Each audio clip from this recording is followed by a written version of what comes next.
आणि ही जी पृथ्वी आपली स्वतःभोवती फिरते ही पश्चिमेकडून पूर्वेला फिरते आणि त्यामुळे जसा जसा वेळ बदलत जातो, आता आपल्याकडे भारत देशात राहतो आपण, इथे संध्याकाळ होत आहे, काही ठिकाणी सकाळ होत आहे, काही ठिकाणी मध्यरात्र होत आहे, काही ठिकाणी दिवस निघत आहे. अशा वेगवेगळ्या स्थिती या आपल्या पृथ्वीवर आपल्याला पाहायला मिळतात.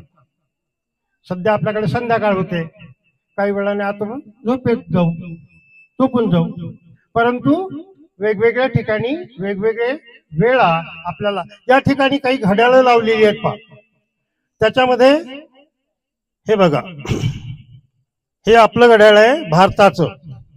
याच्यामध्ये किती वाजलेले आहेत पहा. सध्या तुमच्याकडे किती वाजले सर? 7 वाजले.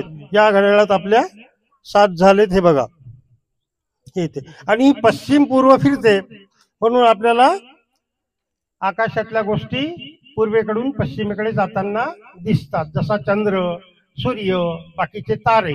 आणि आकाशात खूप सारे तारे आहेत आणि त्याच्यामधला आपला सूर्य हा अतिशय छोटासा तारा आहे, परंतु तरीही आपल्या पृथ्वीच्या जवळजवळ 13 लाख पट एवढा मोठा सूर्य आहे.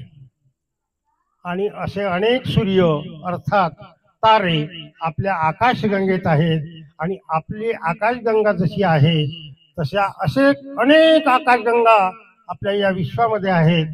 जर आपण विचार केला तर एका फार मोठ्या समुद्रामधला एक थेंब म्हणजे आपली पृथ्वी.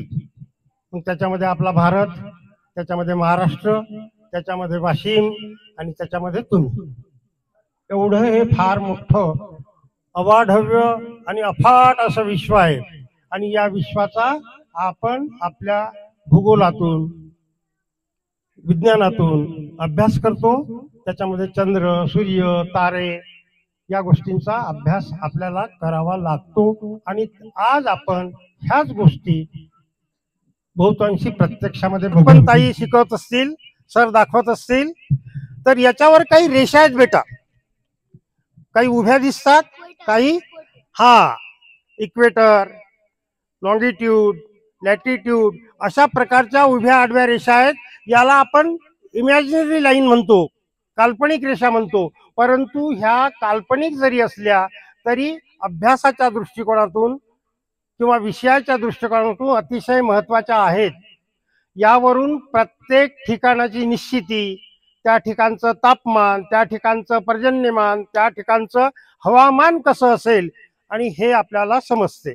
आणि पृथ्वी फिरताना स्वतःभोवती 24 तासात एक चक्कर पूर्ण करते आणि सूर्याभोवती फिरायला मात्र तिला 1 वर्ष लागते. बरोबर आहे? आता पृथ्वी फिरते कशी आणि दिवस रात्र होतात कसे हे आपण एकदा बघू.